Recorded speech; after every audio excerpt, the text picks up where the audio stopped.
I nudged him, he gave me a little, I took that as a yes. Give me an example of an that is yes and an that is no. Because maybe the nudge was a no. You are suing your ex-girlfriend. I was not attracted to Garrett. He was extremely insecure and jealous, started manipulating me, mentally abusive, cut me off from all my friends. He told me no one liked me. I was in like the deepest depression I've ever been, so I had to seek therapy. Plaintiff Kenyatta Carpenter claims her son's best friend stole her son's car and destroyed it in a high-speed crash. She's suing for $3,000 for damages. Defendant Miles Hurst claims he had permission to drive the car and that faulty brakes led to the crash. It's case number 202 on the docket. Carpenter versus Hurst. Okay, and welcome to you three. We have the plaintiff, Ms. Carpenter. Yes. And this is your son? Yes. And you are here because you are suing Mr. Miles Hurst for car damages after you're saying he stole your son's car and crashed it. Yeah. On New Year's Eve, Miles, the car thief, he stole my son's car and wrecked it.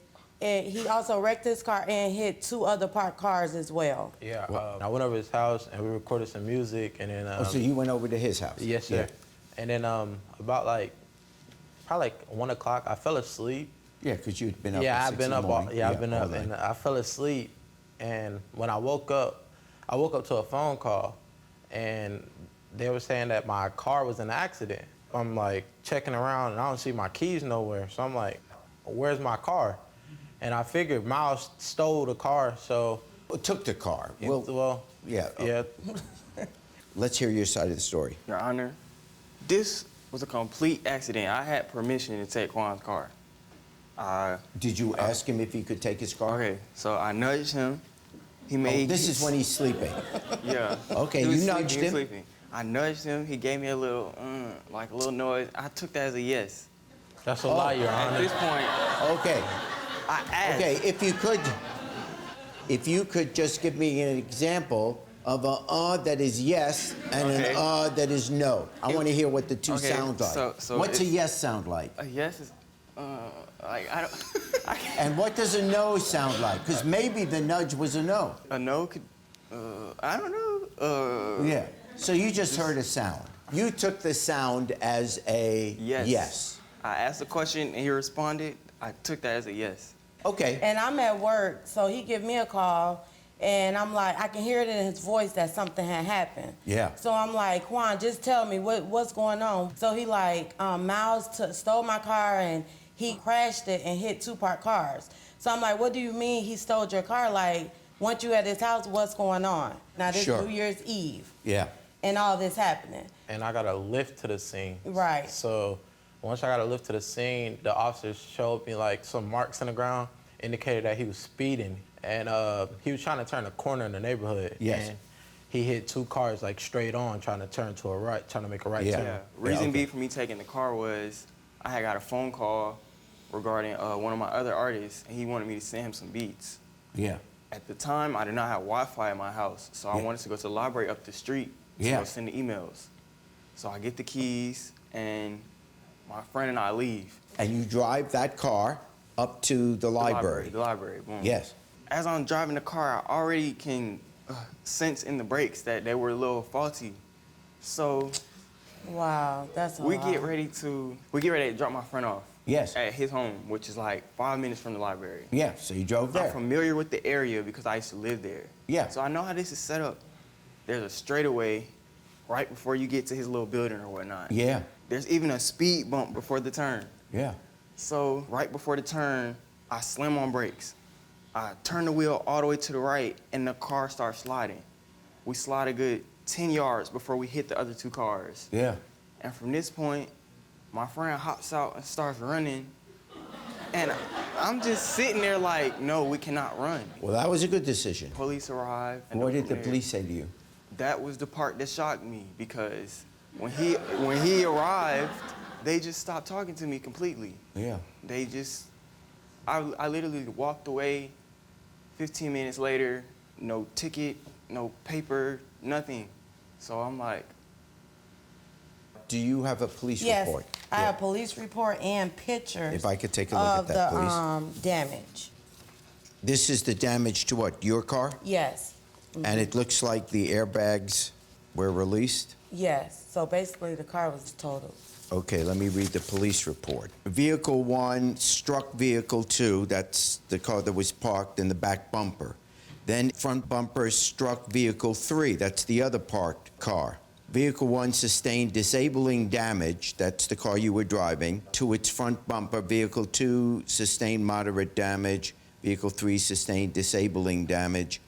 Vehicle 1 airbags were deployed after the collision, but in no place does it say what the speed was. That was what the police officer told me. Oh, that's what he told you, but it's not in the report. Yeah, he showed me 2 skid marks on the ground. But clearly, the car he was driving was your car, and it hit these 2 parked cars, sustaining the damage that you're indicating by these Yes. pictures, and you'll give me some report on what the cost of those damages are. That's what you're trying to recover. Yes. So you can pay to have it fixed. So there's about, just in these 2, $6,000 worth of damage. Okay. I feel I do So not. what'd you do with the car then? With the car? It was left that you there. were driving in. Okay, so it was left there. In my opinion, there's not $3,000 worth of damage. Okay, we'll to the get to car. that later. Wow. But Okay. you hit the 2 cars. Yes. No dispute with that. You got out of the car. Your friend ran, you stayed. The police came, they talked to you. Yeah. Then what happened? You Okay. get back in the car? No, okay, so I'm sitting here. Who took the car back? Okay, so the tow got truck, towed. the tow truck driver, he gets in the car and he drives it onto the tow truck. Yeah. And Quan hops in the passenger side and they just leave. The police said nothing to me. Okay. The one part is irrelevant to the case. Whether or not he stole it or what that meant. Right. Okay? It doesn't much matter because even if he gave you permission to drive it, you were driving it. So that doesn't have anything to do with the liability in terms of who caused the accident. I'm going to say that the accident was not caused by the 2 parked cars. Okay. So now, call me crazy. So now the question is, your defense is, yes, I was driving the car, I made a quick turn, but the brakes didn't work properly. That's your defense. Also, I don't know, my memory is not 100% on it, but I don't know the condition of the tires. Like Those tires were brand new. They were because he actually paid. It has rims on the tires. Yeah. So he paid for rim tires. So Yeah. those tires was brand new. Okay. And then also too, like it caused him to lose a job. Like he had a job offer that next week, For a and it delivery was driver. a delivery job. So he couldn't even take the job because he didn't have a car. He doesn't have a car. Okay, I got it all. But here's why I'm reaching the conclusion that I am going to reach it. Whatever you thought the brakes were, they certainly were good enough for Quan to drive the car over to your house. And when he came to your house, he didn't crash into your house. He stopped the car. The brakes must have worked. of course. Then you went to the library, but you didn't crash into the library. The brakes worked. In other words, the brakes were working. They may not have been the best brakes in the world, but the truth is, particularly if there was a speed bump, you must have been going at some speed afterwards so that you couldn't make that turn, which you admit you lived in the neighborhood, you knew where the turn was. You were driving his car. You believed you had the right to drive it, but that's not the issue. Friends, one friend used the other friend's car. What happened is you got in an accident. You're liable. You're the only one that was driving it. And there's not sufficient evidence that this car was out of control, and my gosh, the best driver in the world couldn't have stopped it. So you are responsible for the accident, and I looked at the damages, and the damages to that vehicle add up, in fact, to even more than $3,000, but you sued for $3,000, so I fined for the plaintiff in the sum of $3,000. In the future, I don't know if we'll be friends again because like that was a trust. Like, I trust him for me to be able to fall asleep at his house, but clearly I can't trust nobody like that no more. For his next car, he better make sure that he do not fall asleep at nobody else's house. I guess it's acceptable. I did crash the car, so I mean, it is what it is. It was an accident at most, but everything was, it's all right. Plaintiff Garrett Farr thought he'd found love in a new town, but things went south. And now he's suing his ex for $2,390 for unpaid rent. Defendant Emily Raska says she didn't even find Garrett attractive at first and caught him cheating. Case number 204 on the docket, Farr versus Raska. Okay, we have the plaintiff, Mr. Farr. You are suing your ex-girlfriend, Emily Raska, for $2,390 for 2 months of unpaid rent and a lease buyout fee. Correct. All right, go ahead. So in November 2017, I moved from Wisconsin to Seattle. I just wanted to experience a new portion of the country, meet some new people. Yes. First week that I moved out there, in order to meet some new people, I went to a concert. I was approached by this girl. She was very attractive. We hit it off, obviously at the same concerts. We have similar interests. You're speaking of the defendant. Correct, Yes. Emily. I was not attracted to Garrett. I knew he was new to Seattle, so I decided to give him my number to introduce him to people. Yes. Get him some friends. A few weeks later, we started hanging out more, started dating. I became attracted to him. I started to like him. So we hit it off about 3 months into the relationship. She was living with some friends. Decided that it would be a smarter decision with finances to move in together, split the expenses right down the middle. He suggested probably like 3 months into us dating that Yeah. we move in together. I did. It was great for a little bit. Started to go downhill really fast. I do have the lease that shows we're both on it together. Okay, if I could see that, please. And the lease was for a year? Correct. So from March of 2018 to March of 2019. You are, Judge. Okay, thank you. We moved in together in March. Things were really going well. And then a few months into it, the rose-colored glasses fell off. And I started to see some red flags that I should have saw early on in the relationship. I was a bartender at the time. Yes. So my job is to be super friendly, you know, play a game. Basically, that's how you make money. Yes. He was extremely insecure and jealous of that. Started manipulating me, mentally abusive, cut me off from all my friends, told me no one liked me. Your Honor, that's not true. Okay, she's talking to Was okay, in okay. like the deepest depression I've ever been, so I had to seek therapy. In mid-summer, we got a trip together, planned a trip together to Mexico. And then in September, we went to a show together, and her mom was there with us. We were waiting in line for alcohol, and this other very attractive girl came up to me and started talking to me.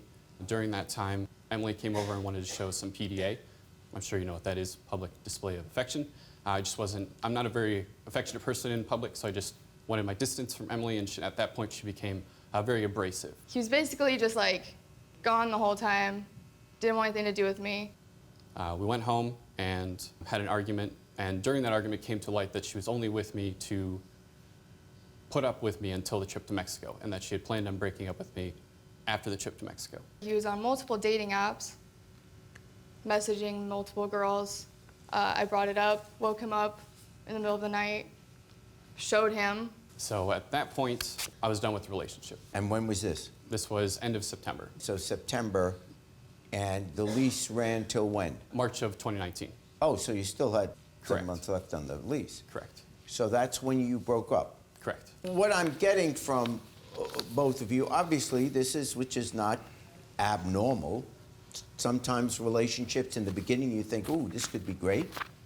And it turned out not to be. You're not compatible. You didn't like the way he was. He was unhappy with you, whatever. You know, that's not the basis of a court suit, particularly you're not married or anything. What's at stake here is the lease. So Yes. we broke up in September. Okay. Is that when you moved out? No. So we broke up, decided that Garrett was gonna keep the apartment. Okay. That's what we decided. Went through all the options. I was like, here, we can either move out, buy out the lease. He said, no, I'm gonna keep the apartment. I said, okay. We agreed that I would not be responsible for any of the rent. I have text messages And showing. you physically moved out? No, so I stayed When- for a month Okay. to find a new place to live. I was there till October. I paid the rent until October. October. So we're talking. No, I moved out in September. Because I moved into my new place like October 1st. Okay. So you Yes. moved out in September. Yes, he What agreed. are you going to show me? I have messages where he agrees that I will not be paying rent for when I didn't live there. So he says, I am going to pay the rent because I am living here, and if it doesn't get paid, I don't have a place to live, and that's that. So you said, okay, so you're saying yes, you're going to pay the full rent. I already told you I was. So by these texts, you are saying you're going to stay there, which I guess you did for the time being. I initially had said that I would pay for it, but Yeah. as I did state as well, the only reason I was paying is because I'm not going to be evicted.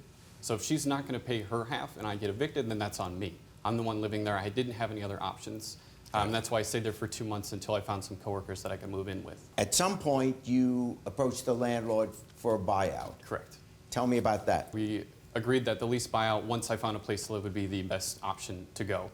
That is a month and a half worth of rent, which I do have that I paid in full. Okay. I also have her saying that she would split the buyout with me as opposed to the portion that she just paid. So the buyout fee... You kicked me out, so that's your problem, Garrett. Okay, the buyout fee was what? $2,400, And you're saying the defendant paid how much of that? $600, So that's why your suit is asking for $600 there. correct. Your suit is also asking... Why don't you ask your Tinder girlfriend to pay it?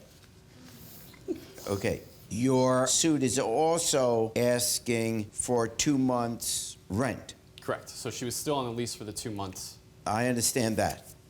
But you made the initial decision, which the texts represent, that you were going to try to stay there and be able to afford the rent yourself. Correct. I did not have any other options. I understand. But that's a decision you made, so I'm afraid that part you have to live with. Even being contractually obligated to pay her portion of the lease? But you decided, for maybe very good reason, I don't have a place to move yet. I'm going to stick it out for 2 months. I'll take care of the rent. So for those 2 months, that is on you. It didn't work out. You do owe him the other $600 for the half of the buyout that you agreed on. I fine for the plaintiff in the sum of $600. Definitely not going to move into a relationship or move in with someone 3 months into it. Definitely going to take my time going forward. Next time, I won't move in with someone so early on.